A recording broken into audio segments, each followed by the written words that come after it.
Hi guys, welcome back. What up, what up, what up, what up? What up? I'm really excited about this episode because in light of recent fucked up events, i.e. Roe v. Wade being overturned, you may remember a past guest that we had, cycle syncing nutritionist Nicole Bendayan. She shed a lot of light on just like women's menstrual health and how to basically take control of that yourself and not rely on doctors who may mislead you or may not know or may be steering you towards other things that you don't want to do. But since the last episode with her, especially, Alyssa and I both follow her on Instagram, and hopefully some of you guys do too. But she is like taking off on signed up for her newsletter, which is so great. Yes, same. Her newsletter, and she has workshops she's doing. But she's just going in with her. She's so informative. Her pages are incredible to follow. She's very consistent. There's a lot of knowledge all the time, every day. And she is back on with us to help us kind of, gain a little more peace of mind and that taking control of what we have the power to take control of for our own bodies. So, yeah, without further ado, Nicole. Welcome, Nicole. Thank you so much for coming back. Hi, thank you for having me. Oh my gosh, of course. We've been wanting to have you back, and then obviously everything went down the way it did, and we were like, now is the time. Mm-hmm.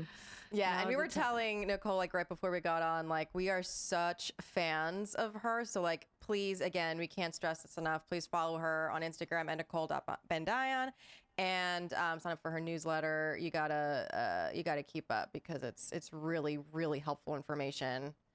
It is, and the little slides that you provide for which foods are, combat inflammation and which foods, and it's the little graphics, and that stuff is so helpful because not everybody's gonna just Google search and then read through 3 paragraphs to figure out what might be. It's this, I don't know, your Instagram is really comprehensive and easy to follow and consistent. You're always putting out new stuff, and I love it. I'm learning a lot.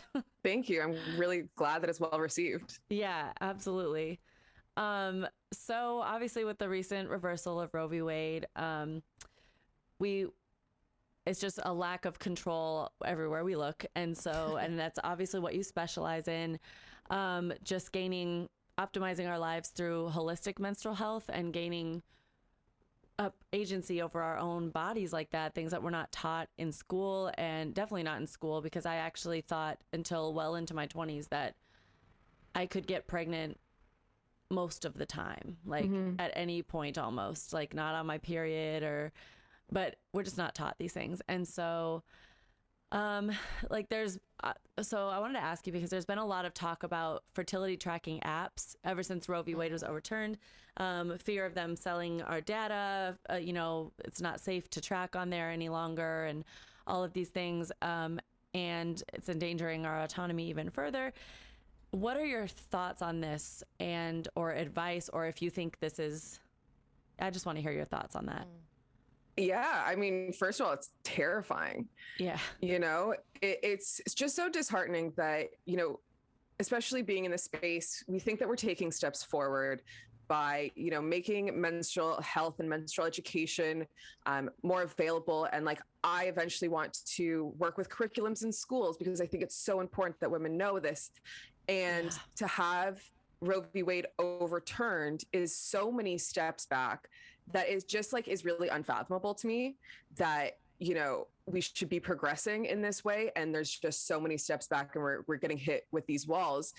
And it is scary, especially with the apps. I know a few apps that have been known to sell data to third parties have come out being oh, we now have an anonymous mode, and that's still subpar, that's putting the onus on us when the onus really should be on the companies. And there are definitely some that don't sell your data and have it, explicitly written that they're not going to sell your data. But it is still really scary because, I don't think anyone ever expected Roe v. Wade to be overturned.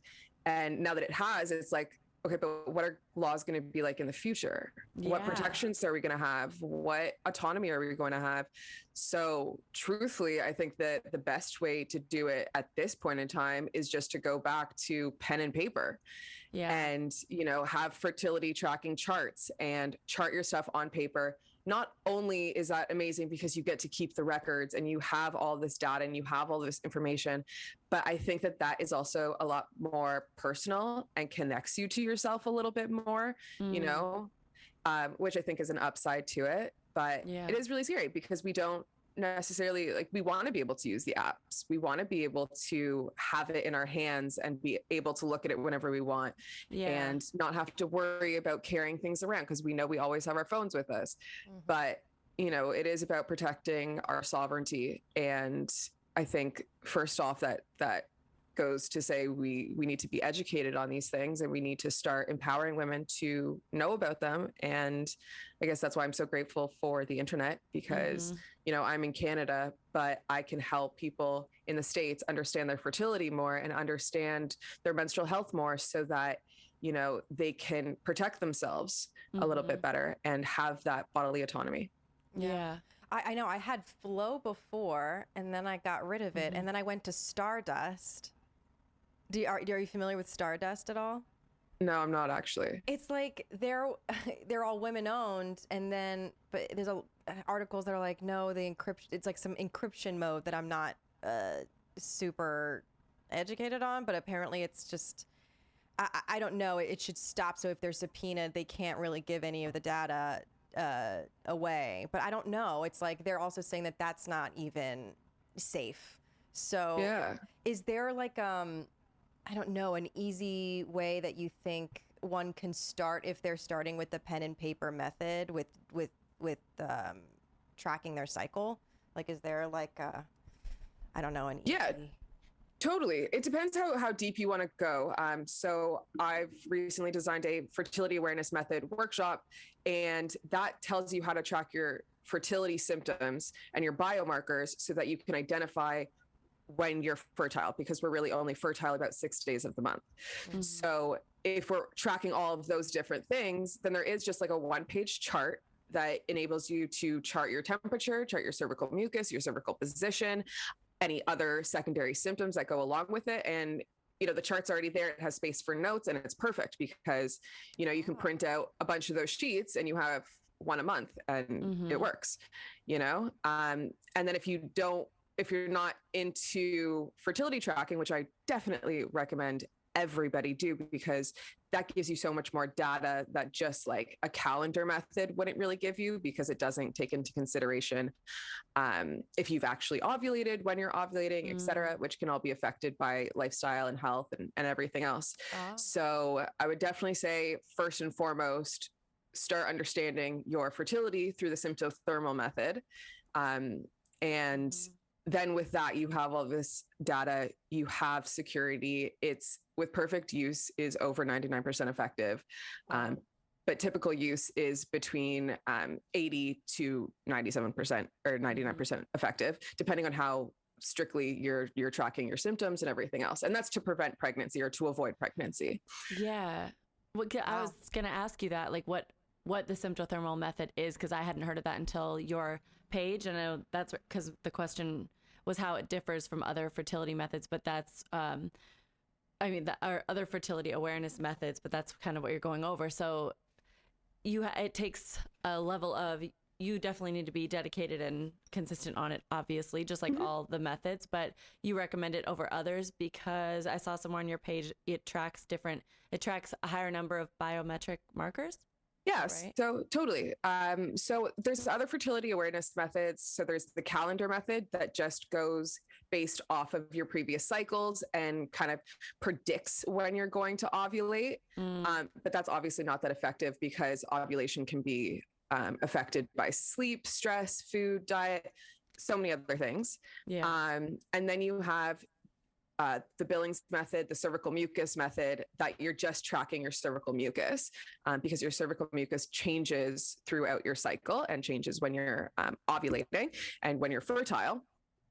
And then with the symptothermal method, it tracks your cervical mucus, but then also tracks your basal body temperature to confirm that you've ovulated, as well as your cervical position, because that also changes when you're fertile. Oh, interesting. So how do you track those things? Yeah. Yeah, so each thing is going to be tracked a little bit differently, obviously. So your cervical mucus, you're going to track by visually seeing it. A lot of just on the toilet paper, you can see it. You can touch it. You can, put it between the tissue paper, the toilet paper.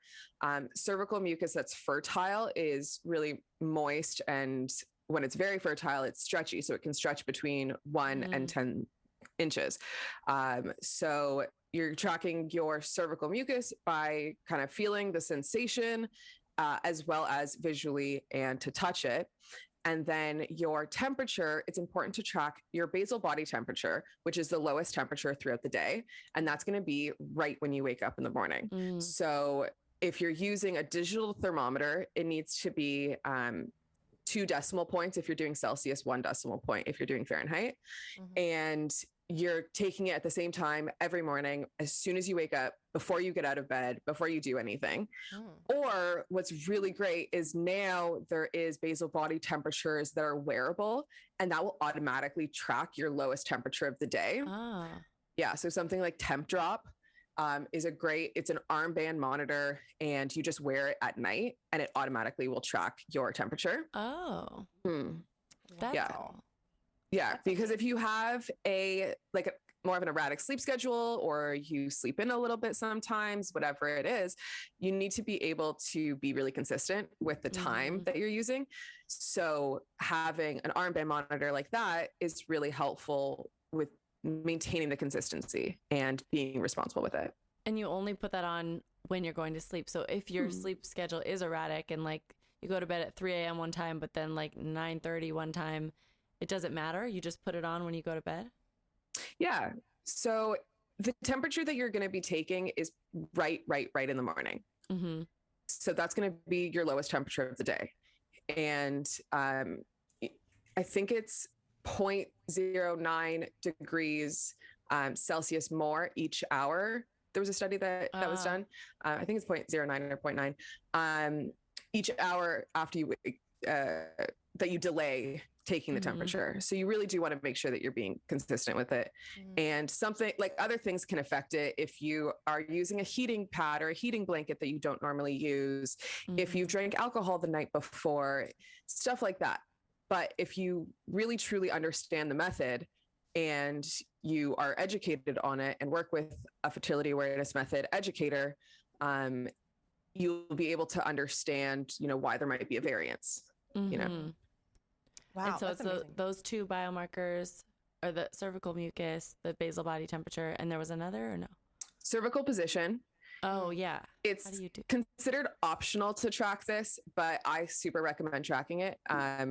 Pretty much what happens when we are not fertile, our cervix is lower and it's firmer. So it feels like the tip of your nose and it's really closed.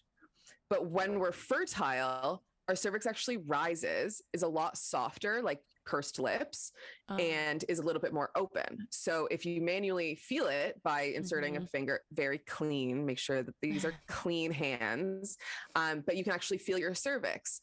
And that can indicate that you are fertile.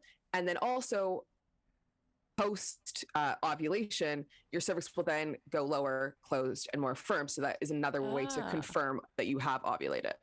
Okay. Wow. Damn. I did not know any of that. So did I? I was like, my gynecologist knows a lot about me.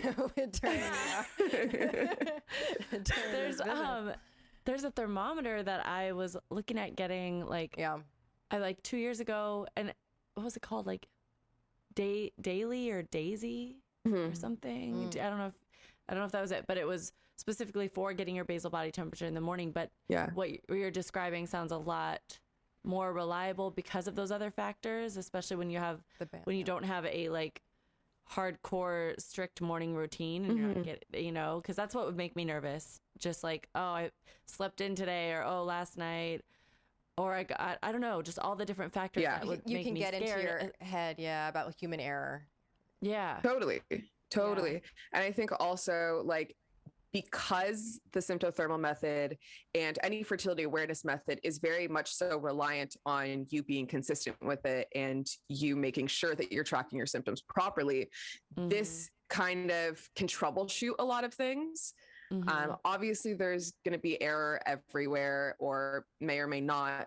But if you have just one extra tool that can make it a little bit easier and make you feel a lot more confident and, being more consistent, I think is perfect. Yeah. Because I was going to ask also, people, there's the looming fear of like women losing access to birth control anyway, if they're on it. But for those who fear that natural tracking methods like this are less effective than synthetic hormones, which I understand, like if you're, like you're saying, if you're consistent, it's not. But what would you say to those women who are just a little hesitant to do it because they're afraid of the human error factor? I would say, first of all, that if you look at the statistics of effectiveness within a year, and the efficacy rate and the failure rate, they're pretty close. You know what I mean? And it's a sacrifice that you're making when you take hormonal birth control that I just can't necessarily get behind for most people. Like, first of all, I'm going to say on my page and whatever it is, I do talk a lot about ditching birth control and trying to steer away from hormonal birth control. And by no means is that saying that I think that birth control should not be accessible to whoever needs it. And what I truly believe is that it's all about informed consent. And I don't think that we're given informed consent when it comes to our birth control, because we don't have, first of all, because we're not actually told about the symptoms that can come about, the cancer rates, all of the issues that come with hormonal birth control. But then we're also not taught about other options that are viable and effective. And I think that just needs to be said. Like, it needs. Yeah, I mean, our education here in the States, I'm sure you know, is just abysmal when it comes to anything that involves female reproductive rights, our system. You know what I mean? Like, there's been so much talk about, after overturning Roe, about how an ectopic pregnancy works, and these men arguing like what that is. It's like, oh no, it's still viable, and no, it's so horrifying how little our leaders know, because obviously they're mostly white men that don't give a shit. So obviously it's going to trickle down to our education system, and we are consistently left in the dark about what's best for us. And it's just so sad. Like, there's so much data that we just don't know. And this is completely, not completely off topic. It's like, I just learned that airbags are actually tested for tall men and a certain size. And I had no idea that. I was like, we're fine. Like, we're so car safety ratings, like test dummies and all that. It's done for men. Another crazy thing is that because a lot of medical tests and everything else is done on men, women have a higher rate of dying from a heart attack because our symptoms express a little bit differently. So there's people out there who are teaching women how to fake the symptoms that a man would have having a heart attack so that they'll actually be listened to. No way. Oh, yeah. It's messed up. Have a heart attack and then have the wherewithal to be like, okay, now I have to just like, or whatever. Yeah. Oh my God. For survival. Yep. I'm so sad.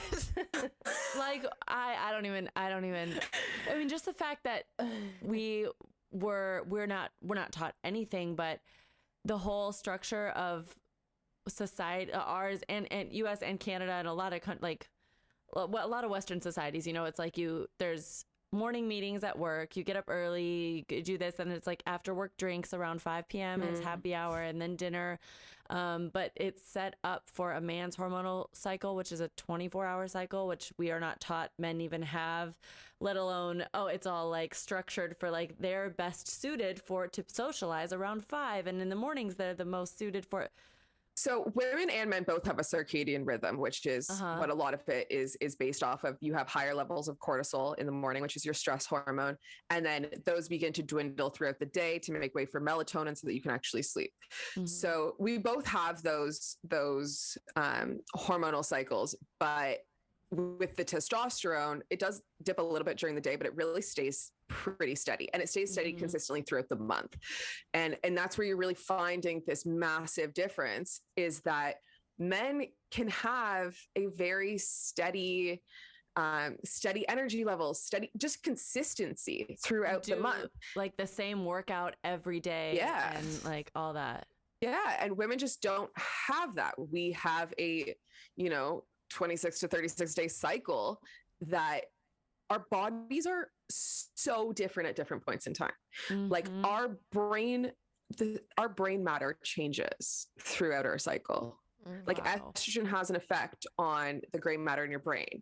And so when we're in our follicular phase and your ovulatory phase, you have more estrogen, which allows you to be more creative, more focused, more cognizant, all these things. And then as our hormones dip, especially in our later luteal phase, which is the last phase in our cycle,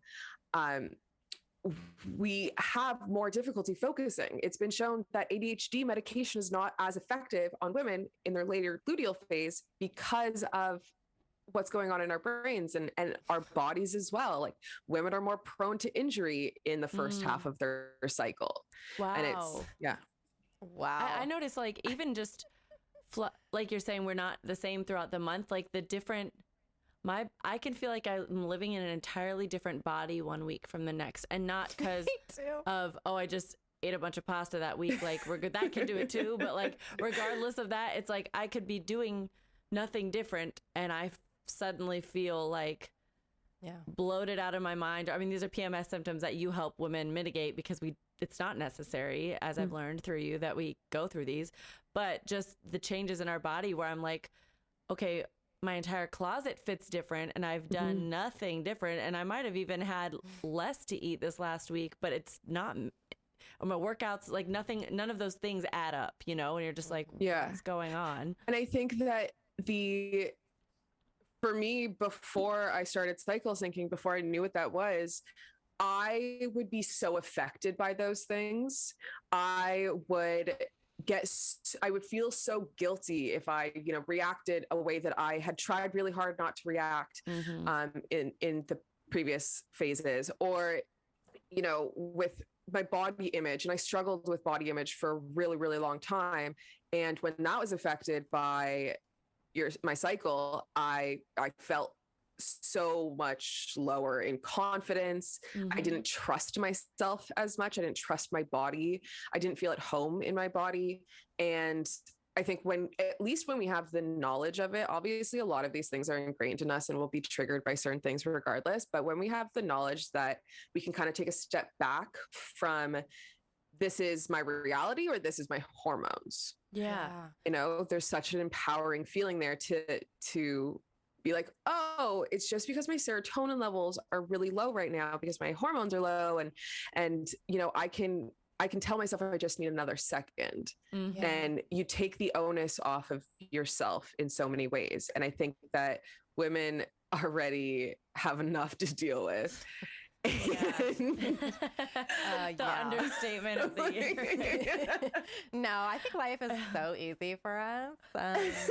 We're just, I remember thinking too, like, a heart attack, on the heart attack thing, like heart attacks are also like, women don't really notice them too because period cramp pain is like actually far more painful than a typical heart, or can be.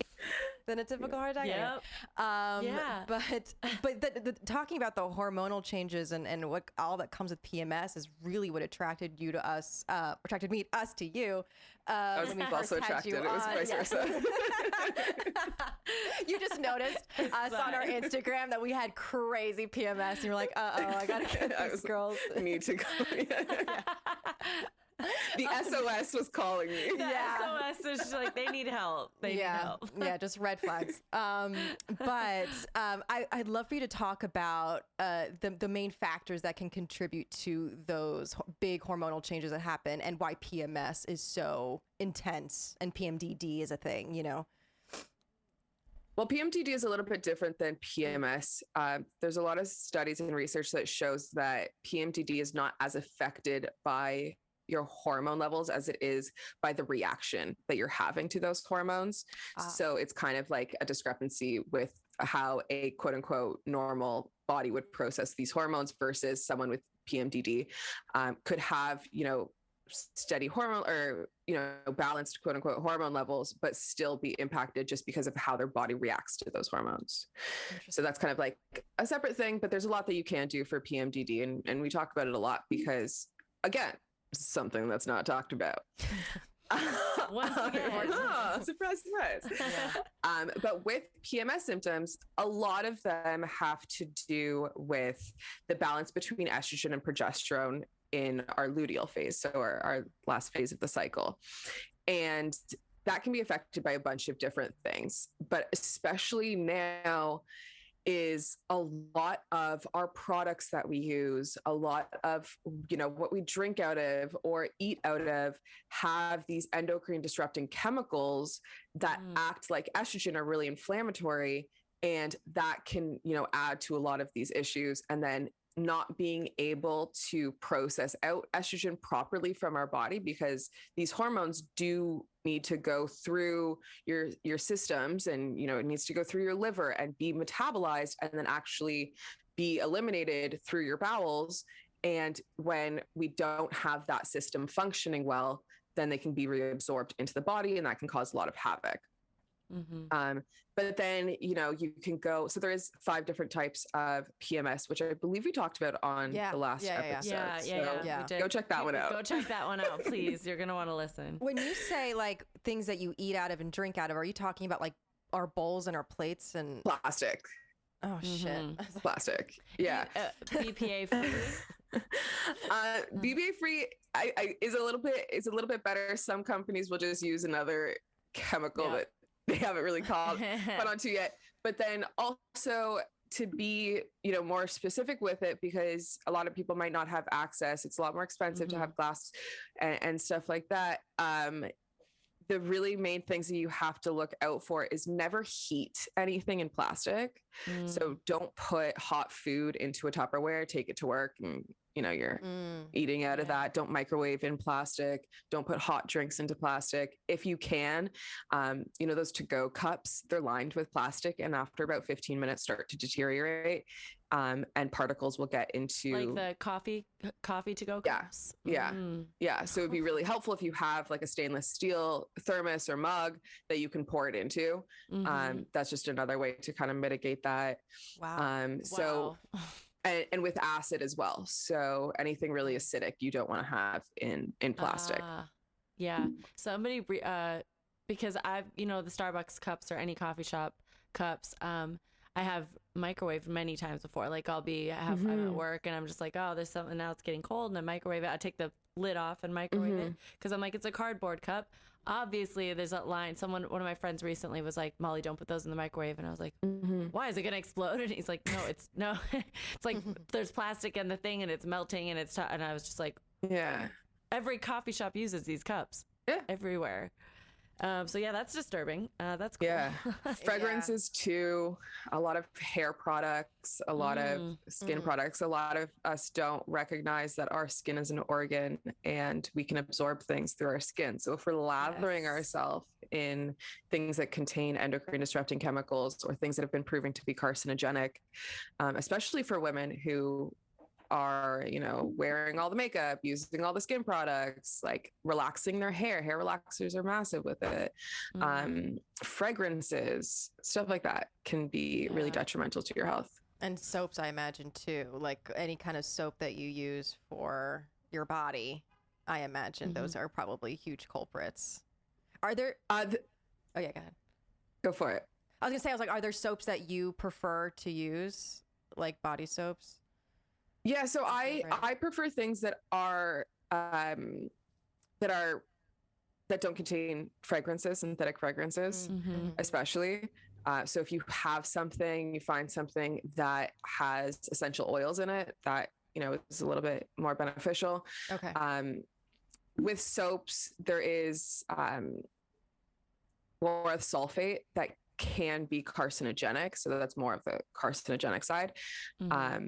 So just trying to go as clean and natural as possible. If you go on to, I believe it is the Environmental Working Group, so ewg.org, they have a list, or if you just search it online, because I don't know if it's exactly EWG that does this, but there's a website that you can plug in your product and it will give you the rating of how toxic it is. Oh, wow. That's helpful. Yeah. And you can look through them to find ones that aren't as toxic. I think I've even seen on TikTok, like people use an app where you go to the store and you can scan the barcode and it'll tell you how fucked up it is. It's like I've seen so many messed up TikTok, like where people, it's like the entire aisle at CVS is just, no, you cannot use toxic. It's so sometimes toxic. I walk through those aisles and I'm just like, I can smell the toxicity off of this. Honestly, it's like, I wanted to ask you, so I saw one of your posts or like a video on your Instagram and you were like, are you pooping wrong? It was like talking about all the, but you've gone into, you have a lot of videos where, well, that one was like talking about like body positioning and all that, but you've also gone into like signs that our body is constantly giving us that we can clue us into our menstrual health that we're not even aware of. And I was wondering if there are some things that we can start to notice that our bodies are showing us all the time that we don't realize are indicators of menstrual health, aside from, like you said, you know, if we're tracking the cervical mucus, but just like even noticing like how dark, I know there's different phases of like how dark your menstrual blood is, or how the consistency, or even just daily things that you might not think are related that we can check on our bodies. Yeah, 100%. I think what's important to note here is that your body is like an orchestra. So we have all of these different systems in our body that would represent like each of the instrument. And if one of those instruments are off, the whole orchestra is going to sound pretty poor. So if you are struggling with your gut health and you have like a candida overgrowth, so like a yeast overgrowth, or dysbiosis, which is an imbalance between healthy gut microbiome and opportunistic gut microbiome or bacteria, and that will impact your menstrual health, because in order for estrogen to be processed out, the microbiome has a huge role in that. Also, with absorbing nutrients, and then with brain fog. And so all of your body is really connected. So it's important to look at it from a holistic perspective. And the same way, a lot of our symptoms we might not realize are associated. So if you have issues with acne and your skin is erupting, that is an internal issue. You know, a lot of people are like, okay, like I'll throw on whatever creams and washes and blah, blah, blah. But as soon as you stop using them, your acne comes back, or it's just really persistent. And that's showing you that something internal is happening, right? So it's really important to address that. With brain fog, we're not supposed to feel like shit. What? We're not. What the hell? Massive revelation. We're not supposed to feel like shit. Oh no. I mean, that's interesting. Like I take this pill that my dermatologist prescribed to me.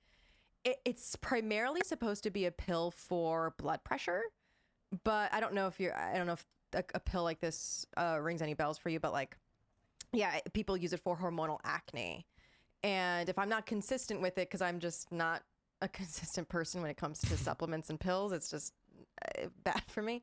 I'll get like, and it's always like here, a little bit of like hormonal acne. So it's just like, it's so annoying that I feel so beholden to this pill when I could, very well just figure this out, internally, basically. Yeah. Yeah. And I would also say, because I think that it scares a lot of people because they're like, oh, I'm going to have to, eat like this for the rest of my life and not enjoy a night out and whatever it is. When our bodies are healed, we are a lot more powerful. We're a lot stronger. We can withhold a lot more, right? When COVID first hit, I went back to living with my family, which I hadn't done since I was 18. And to say that they don't eat the way that I eat is an understatement. And also, like, I love to cook, so I was cooking a lot. I fell into the bread craze, and I started making all of this bread and eating all of this bread and all of this sugar, and like I knew what I was doing to my body because I've already had the education, but I was still doing it just because I was like, screw it. And I ended up getting acne for the first time in my life. And it tripped me out because I was like, okay, body, you were telling me from the brain fog and the not being able to sleep very well, but now it's visual and aesthetic and fine, I'll listen to you. Now I have to. But I ended up doing a protocol and my acne went away within a month. And now I can eat bread and not have all of these reactions, and I can eat a little bit more sugar and not have those reactions that previously, if I had taken a week off and my acne kind of like went down a little bit, as soon as I started consuming those foods again, it would just shoot back up.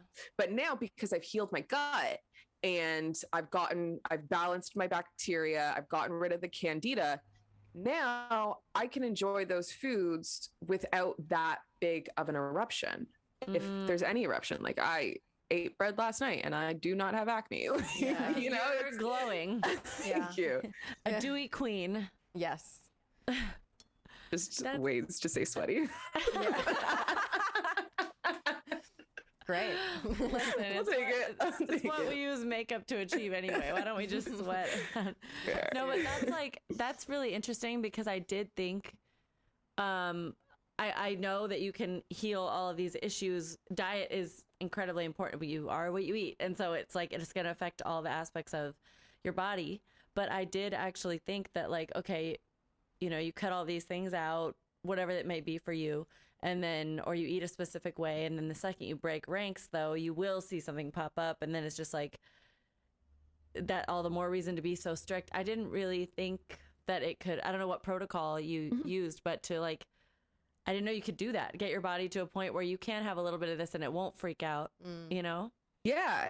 It of course depends on how much damage is done. Right. But your body is super powerful and you can do these things. I think what the overwhelming issue with a lot of quote unquote diet or quick fixes or whatever it is that is going to suppress your symptoms. You're just not allowing that issue to be triggered rather than actually like dismantling the bomb.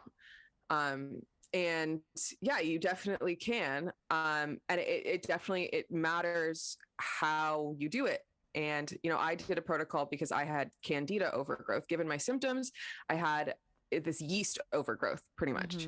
And it feeds off of sugar. So I had to go through a starve, kill, and replenish protocol. So I have to starve out the bacteria, then I have to kill it using botanicals.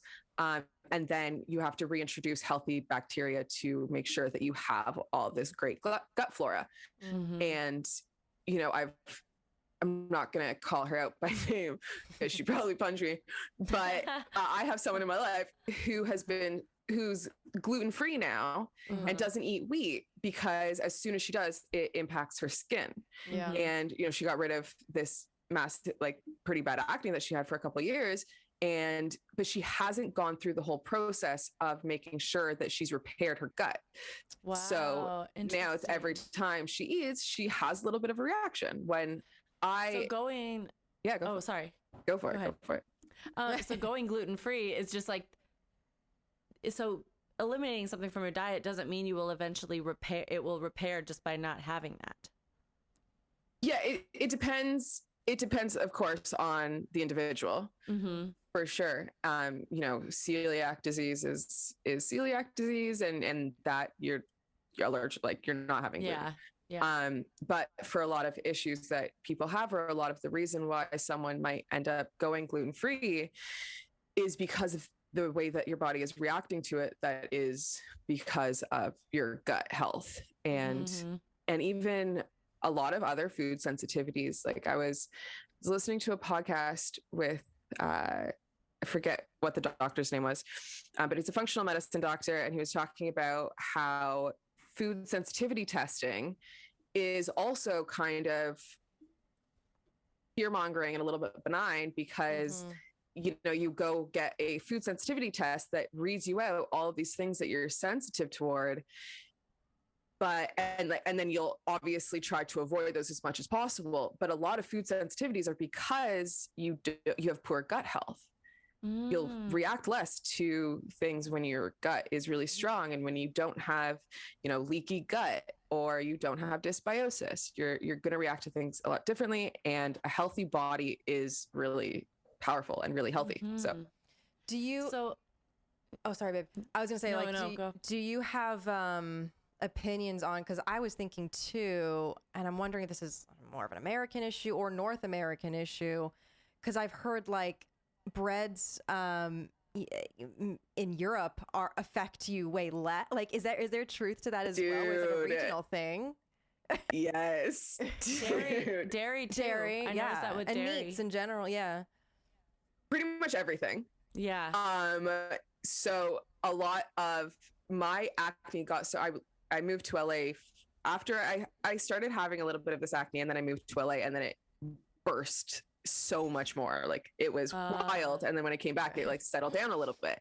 And I was like, oh, look at all this American food messing me up. But what was really intense is I lived in Vietnam for a year.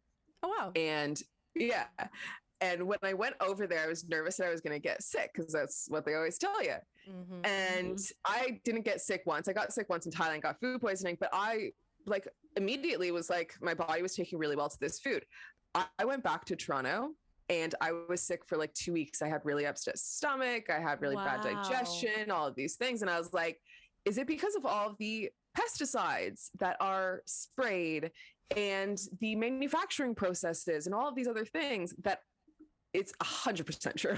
Yeah, because I when I have too much, I love cheese and I love having lattes and coffee with real milk. But if I have too much of it, and I still do it, but like when I do, I get breakouts around my chin. But then when I go to Europe, and like when I've been in, I get full milk lattes, all the cheese in France, not a single breakout, not a single reaction. And I'm like, this is something's happening.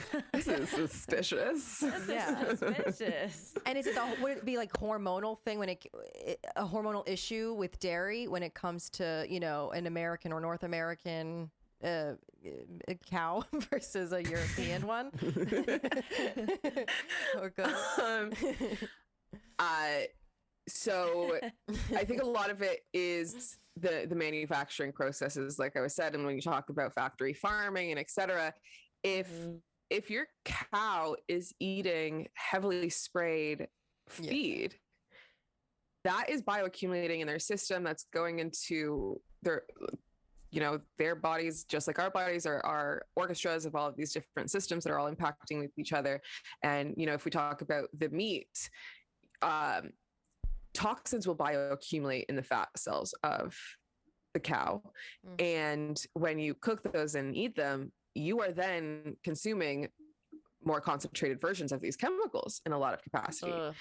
So it does depend on what they're fed, what they're sprayed with, how, with the manufacturing process, if they're adding anything to it, or if, there's just so many different things that can be a factor of it. And a lot of people will find that using organic dairy, et cetera, is a lot more beneficial. And they're not going to have the same reactions, because a lot of it is the reaction that we're having to all of these other things that are going on. But also 60% of the population is lactose intolerant after infancy. Whoa. So more 60%. Yeah, there's been a few studies that show 60% of the population is lactose intolerant after infancy. So it's what are we doing? Yeah, what are we doing? We love it so much. In conclusion, what are we doing? What are we doing? You have a number of workshops that are currently available to help women with all of these issues. And I was wondering if you could break down what's currently available, what you're doing now, and how people can sign up.